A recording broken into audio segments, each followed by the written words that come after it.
Hey, I'm so excited to share some of my projects for Fodder School 2, this fabulous year-long mixed media course that started in October. And our first month was October with Rebecca Sauer, and the lessons were amazing, both in creating fodder and also understanding a little bit about composition and value. And so we worked on first making our fodder and then creating these mixed media pieces.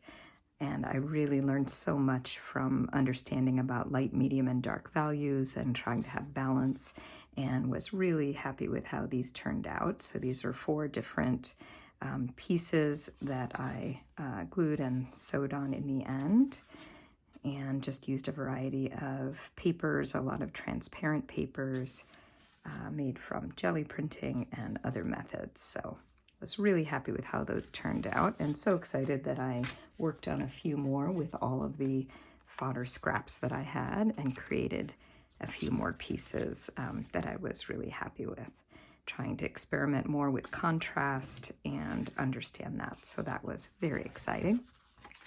And then came November with Drew Steinbrecher, where we got little children's books, board books, and worked on creating a lot of fabulous transparent and opaque jelly prints, and then creating multi-layered backgrounds with those. So as always, I am really drawn to bright colors and contrast, so I started with that and moved on to another board book, one that I didn't quite finish, but just really was happy with how some of these spreads turned out. And then I thought I really need to branch out more into neutrals because I am definitely drawn to bright colors. So the final project that I did was using, again, a children's book and really working with a lot more of a neutral palette, and really enjoyed stepping out of my comfort zone, trying to make neutral pieces interesting to me.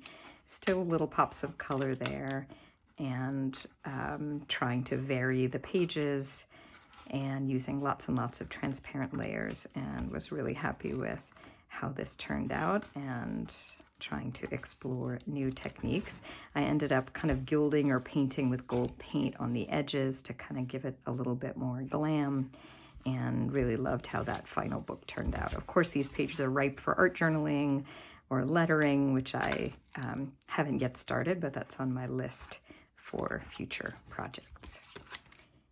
Then I didn't do every month, but the next month that I did was January, which was Liz Constable, one of my favorite teachers.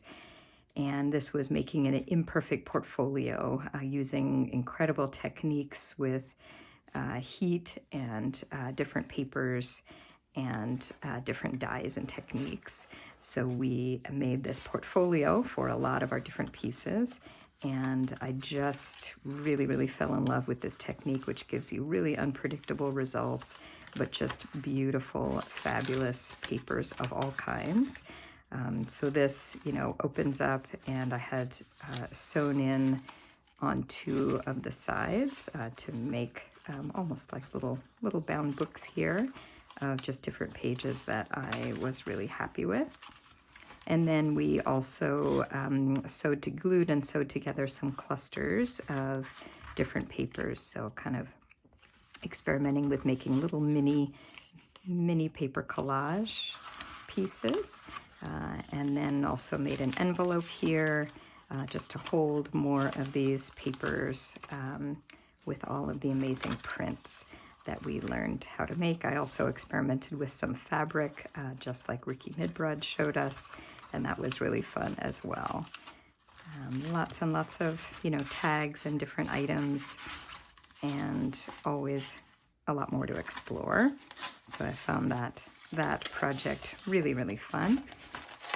And then February was my introduction to Lucy Duclos and beeswax, which resulted in this piece, which I just love. Just layering transparent papers with beeswax to make these beautiful pieces. So this, just the smell of the beeswax, the feel of it, and just being able to put many, many layers and watching them kind of disappear with the beeswax was just a super satisfying process, and really happy with how that turned out. And I went on to make a second piece, which I love just as much, using some papers that I had made in Liz Constable's class, but also adding new and other transparent papers that I had printed on and jelly printed on to make this second one. So that was an absolutely fabulous month. And then I did work on Jane Chip's lessons and did make some progress. Didn't have a quite finished piece. So someday that's still on my to-do list. And then lastly, for April, when Dory Patrick taught us different techniques for creating our botanical and flower fodder and then creating a piece, I decided to start in my art journal because I wasn't sure where it was going, but I was really happy with this result.